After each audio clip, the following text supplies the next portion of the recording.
Okay, guys, this lecture is about how to make a précis. Précis is a short summary of a paragraph, but writing précis is more than just making the paragraph short. मतलब इसमें ये नहीं होता कि आप एक paragraph लें और उसको शॉर्ट कर दें. Writing précis requires skills so that you do not miss out a point and capture all the main essence in one single small paragraph. Therefore, for writing a précis, you need to follow a particular set of rules, and that is why it is important to understand the rules of précis writing. The motive of writing a précis is to make the reader understand the main essence of the paragraph in a shorter format. From précis writing, there are certain do's and don'ts. उसमें आपने कुछ चीज़ें करनी है और कुछ चीज़ें नहीं करनी है. I will tell you about those things. और उसको फॉलो करने के बाद आपकी précis जो है वो बहुत ही अच्छी सी बन जाएगी. उसमें मतलब जो सबसे पहले आपने चीज़ देखनी है, the very first thing is read the passage twice or thrice carefully to summarize it. आप पैराग्राफ को एटलीस्ट 3 दफ़ा रीड आउट करें और उसमें आप क्या करें कि उसका जो मेन थीम है उसका मतलब पहली चीज़ जो आपके 3 दफ़ा पढ़ने के बाद ये होनी चाहिए कि आपने उसका थीम पॉइंट आउट करना है कि उसमें बात क्या की गई है, उस पैराग्राफ की असल बात क्या है. और उसमें भी जब आप 3 दफ़ा पढ़ रहे होंगे तो उसमें आपने जो इम्पॉर्टेंट पॉइंट्स हैं या आइडियाज़ हैं उनको अंडरलाइन साथ साथ करते जाना है. और जैसे ही आप उन अंडरलाइन आइडियाज़ को इकट्ठा कर देंगे तो आपने उन्हीं आइडियाज़ को एक सीक्वेंस में लिख लेना है और उसी से आपने précis की आउटलाइन बना लेनी है.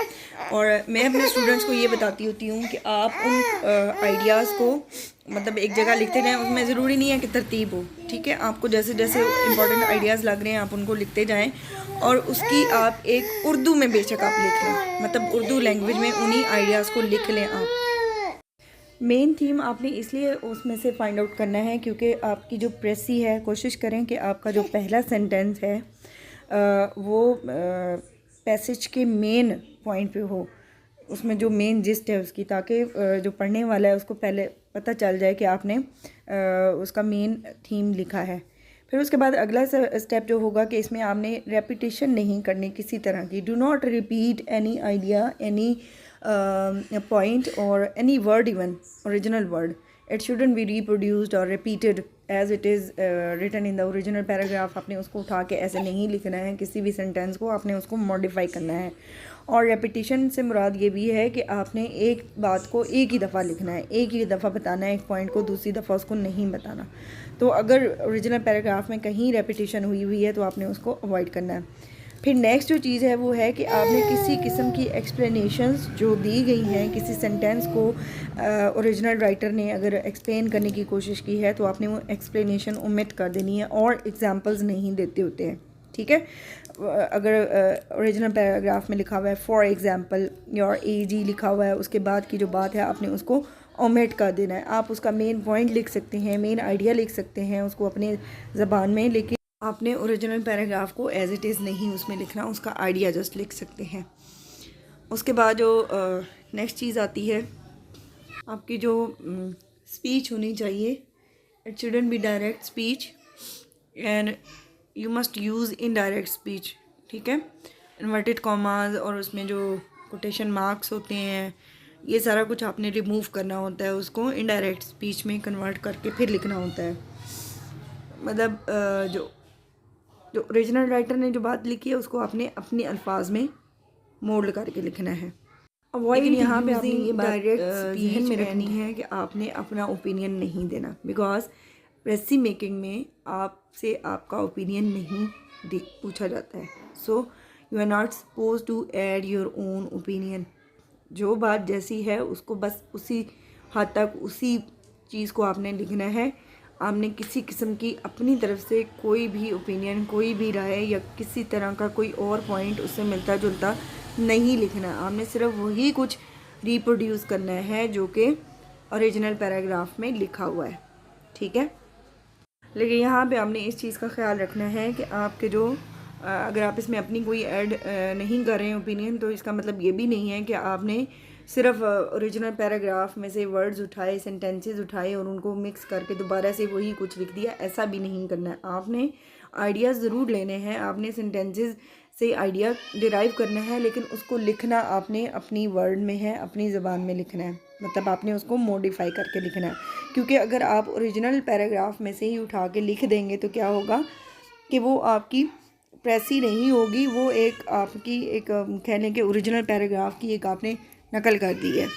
और आपकी जो फाइनल ड्राफ्ट होगा प्रेसी का, वो उसके जो वर्ड्स होने चाहिए वो 1/3 होने चाहिए ओरिजिनल पैराग्राफ के। इट मीन्स कि अगर ओरिजिनल पैराग्राफ के 300 वर्ड्स हैं तो आपकी जो प्रेसी होगी उसके 100 वर्ड्स होने चाहिए। ठीक है, उसमें 5 जो है वो लेस या मोर हो सकते हैं, मतलब 95 हों तब भी ठीक है, 105 हों तब भी ठीक है। ठीक है, लेकिन इससे ज़्यादा या इससे कम नहीं होने चाहिए। आपका ओरिजिनल पैराग्राफ, उसकी जो नंबर ऑफ़ वर्ड्स हैं उसको काउंट करें और उसको 3 पे डिवाइड करें, जो उसका आंसर होएगा वही आपने अपनी प्रेसी में उतने ही वर्ड्स को शामिल रखना है। ठीक है, आखिरी जो चीज़ है कि आपकी प्रेसी में एक क्लैरिटी होनी चाहिए, आइडियाज़ की क्लैरिटी होनी चाहिए और एक प्रिसाइजनेस होनी चाहिए। Brevity mean precise, short way में टू द पॉइंट बात करें, चीज़ों को खामखा एक्सप्लेन करने की कोशिश ना करें, लंबे सेंटेंसेस ना लिखें, क्योंकि जब आप लंबे सेंटेंसेस लिखते हैं तो उसमें आपकी मिस्टेक्स होती हैं। और आपके लेवल पे प्रेसी के लिए it should be clear and it should be precise. अब आपको एंड पे मैं मतलब जो अपने स्टूडेंट्स को बताती होती हूँ एक शॉर्ट वे। ठीक है, ये जो सारा कुछ मैंने बताया ये तो एक फॉर्मल वे है। ठीक है, ये आपको बुक्स में भी मिल जाएगा। तो आप लोग इस तरीके से भी कर सकते हैं कि आप पैराग्राफ से मेन आइडियाज़ लें, उनको सेंटेंसेस, छोटे छोटे सेंटेंसेस की शक्ल में एक पैराग्राफ बना लें। ठीक है, उसमें ये सारी बातें जो मैंने आपको बताई हैं, इसमें रेपिटेशन नहीं होनी चाहिए, अननेसेसरी एक्सप्लेनेशंस नहीं होनी चाहिए, एग्जांपल्स नहीं होनी चाहिए। और ये सारा कुछ अवॉइड करने के बाद आप एक पैराग्राफ बना लें इंग्लिश में ही। बेशक आप चाहे उसमें तो उसके ओरिजिनल उसी के एक्सप्रेशंस ले लें पैसेज के, लेकिन फिर आपने क्या करना है कि उस इंग्लिश के पैराग्राफ को आपने उर्दू में ट्रांसलेट करके एक और पैराग्राफ बना लेना है। ठीक है, उसी जो आपने पॉइंट्स निकाले हैं उस पैराग्राफ को उर्दू में ट्रांसलेट कर लें। आपके सामने एक उर्दू का पैराग्राफ आ जाएगा जिसकी 7-8 लाइनें या जितना आपकी ओरिजिनल पैराग्राफ है उसके अकॉर्डिंग जो उसकी रेशो बन रही है 1/3 की, उस तरह का आ जाएगा। अब आपने क्या करना है, वो पहले वाला जो इंग्लिश का पैराग्राफ था उसको भूल जाना है। ठीक है, उसकी तरफ नहीं देखना। अब आपने वो जो उर्दू वाला बनाया उसको आपने सिंपल जो ट्रांसलेशन के रूल्स आप फॉलो करते हैं, आप सिंपली ऐसा समझ लें कि ये कोई ट्रांसलेशन का पैराग्राफ है और उसकी आपने इंग्लिश करनी है। तो उसी तरीके से आप उसको अपने वर्ड्स यूज़ करें, उसमें रिपीट ना करें, ओरिजिनल पैसेज के वर्ड्स को आप ओमिट कर दें और उसकी जगह पे अपने एक्सप्रेशंस डालें। और जब आप उस पैराग्राफ को ट्रांसलेट करेंगे तो आप देखेंगे कि उसकी लैंग्वेज बहुत सिंपल है और वो आप ही की लैंग्वेज है और उसमें ओरिजिनल प्रेसी के भी वर्ड्स नहीं हैं, बल्कि क्या है कि उनका सिर्फ मीनिंग है। ठीक है, जैसे मैंने आपको बताया था कि इसमें ज़रूरी नहीं है कि आप ओरिजिनल पैसेज के जो जिस तरतीब से आइडियाज़ राइटर ने दिए हुए आप भी उसी तरतीब को फॉलो करें, ये ज़रूरी नहीं है। ठीक है, उसमें आप अपनी मर्ज़ी से उसमें आइडियाज़ को ऊपर नीचे कर सकते हैं, उनकी तरतीब जो है वो जोड़ सकते हैं। तो इस तरीके से आप सिंपली आपकी प्रेसी बहुत अच्छी सी बनेगी। ठीक है, उसके बाद आप वर्ड्स काउंट कर लें और उनमें अगर कोई कमी या ज़्यादती है तो उसको दूर कर लें।